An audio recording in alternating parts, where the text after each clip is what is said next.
Alors il y a une activité économique dont vous n'avez pas parlé, qui est importante dans la région, c'est l'agriculture.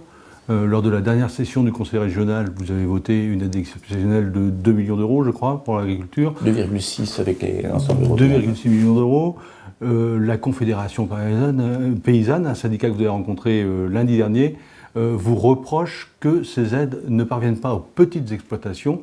Les écologistes vous reprochent par exemple l'aide que vous allez apporter à Open Agri-Food la semaine prochaine. Est-ce que c'est parce que vous soutenez un modèle d'agriculture qui n'est pas ce que certains appellent l'agriculture paysanne? Vous savez, cette région, c'est une région d'équilibre.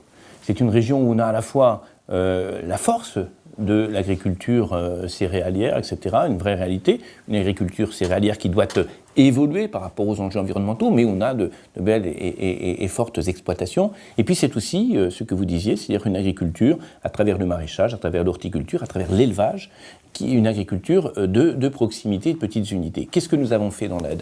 Nous avons dit, il n'est pas question d'aider les très grosses entreprises agricoles beaucoup plus que les moyennes ou que les petites. Et pour ça, nous avons dit, nous apportons une aide qui est la même à toutes les exploitations. Que vous ayez 300 hectares, 200 vaches, que vous ayez 60 bœufs d'élevage, l'aide est la même qui est apportée par la région, 700 € par exploitation. On a mis un plancher, c'est vrai, on a mis un plancher. On a mis un plancher en considérant que là où il y avait une vraie difficulté pour l'élevage, c'est par rapport aux cours. On en a entendu parler tout l'été. L'achat de la viande, l'achat du porc, l'achat du bœuf, etc., à un niveau qui ne permet pas la rentabilité de l'élevage.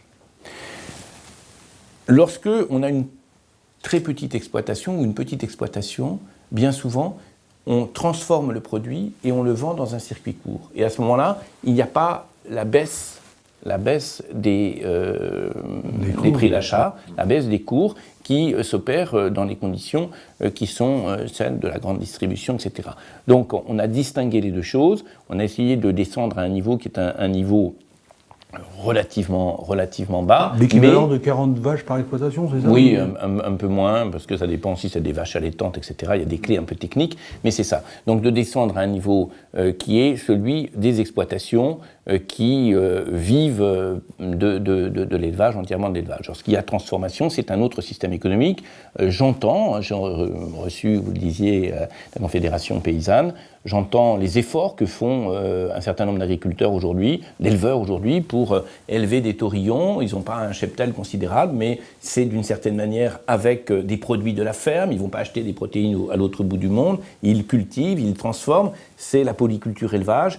Ils élèvent, ils engraissent sur place, et puis ils vont vendre, certains même dans des circuits courts. J'entends tous les efforts qui sont faits, l'incertitude, mais je précise qu'on a voulu, par rapport à la chute des cours, lorsque le bétail est mis sur le marché, on a voulu pallier à cela et on n'a pas pris en compte toutes les situations. La situation du soutien aux petites exploitations reste bien évidemment un enjeu important. Puis là, il s'agissait d'une aide exceptionnelle par rapport à la baisse des coûts.